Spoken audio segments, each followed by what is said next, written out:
Guys, in this video we're going to be talking about self-publishing children's books. Are you ready for this? Yeah, let's learn. Let's go.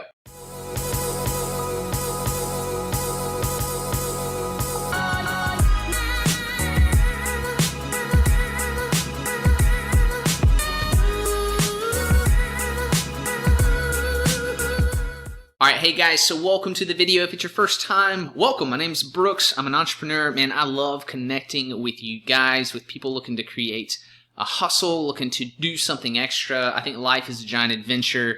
I want to live it with y'all. So comment down below. Let me know what your thoughts are on a children's book, what you're looking to do. Have you created one before? Just say yes or no, or write as much as you want, and I'll respond to you there.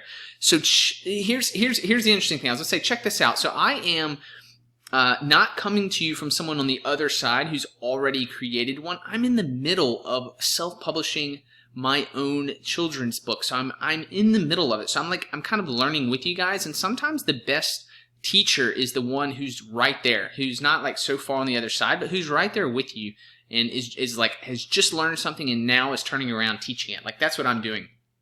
In fact, I created an article and wrote an article on all the research that I did and the steps. I'll put the link down below if you prefer to read or kind of go through, or if there's anything that we talk about that you want to go back and look at, you can do that. So first, you're going to have to decide, who's your audience? Are you writing to 7-year-olds? Are you writing to 11-year-olds? 3-year-olds? It's going to be completely different, what you do and the content that you write. So first, you're going to have to figure that out, what the content of your book is, what it's about.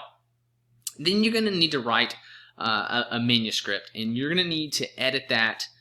I would do it as much as possible yourself, and then bring in a professional if you need, and I would highly advise it if it's not your skill set. But there are tools like Grammarly. If you haven't heard of that, check that out. But tools like that can immensely help you and speed up the process of making editing a cinch and make it so much easier, so that by the time you have a professional look at it for you, you're almost all the way there and you can minimize your cost there. Now, one of the most important things that's probably going to be part of the price your item is illustrations. So you're going to need an illustrator. So think about it. Think about the book. You're going to need to create both a cover inside and the whole book illustrations. If it's for a child, then the pictures are going to be as equally, or if not more important than the words or the message themselves, right? So you're going to need to hire an expert illustrator. Now, where can you find an illustrator? I would recommend sites such as Upwork or Fiverr, where you can find someone who does have a track record of producing illustrations and images and photos in a sense that you like, that you can communicate with, and hire them for your job of creating it for your book. Now, one of the next things you're going to need to do is get an ISBN. You've seen that. It's basically the barcode on the back of the book. Hey, shout out to this. So Find Your Yellow Tux, Jesse Cole. Shout out to Jesse. See a book I grabbed right over here. Great book. So you're going to need to do that. You can get this online pretty decently easy. Amazon can actually help you with that. If you just Google, and you can see in my article on how to do that. And you can choose if you want to copyright your book or not, if you want to go through the process of doing that. For my project, I don't care. If someone wants to borrow my idea and make the book, make another book, or steal ideas, I'm fine with that. Reason being is because mine's going to be about business and young children and teaching them certain skills, and I'm happy for people just to amplify and magnify that idea. But if you have concerns, or you want to go through the process of trying to copyright your book, definitely do that. And once you've done that, you get to make the decision of how you're going to want to distribute this book. Let's say you have it all designed, it's all packaged up, you have your ISBN number, and you're ready to go. Now you have to decide, are you going to try to do, and you have a couple of options actually. So you're self-publishing, so you could go to Amazon Kindle, direct publishing, and so go through their process of getting it there. You could create a print-on-demand self-publishing book where when someone goes and orders that book, the book basically gets printed, bound, and sent to that person, so that you're not having to necessarily buy hundreds of books or examples.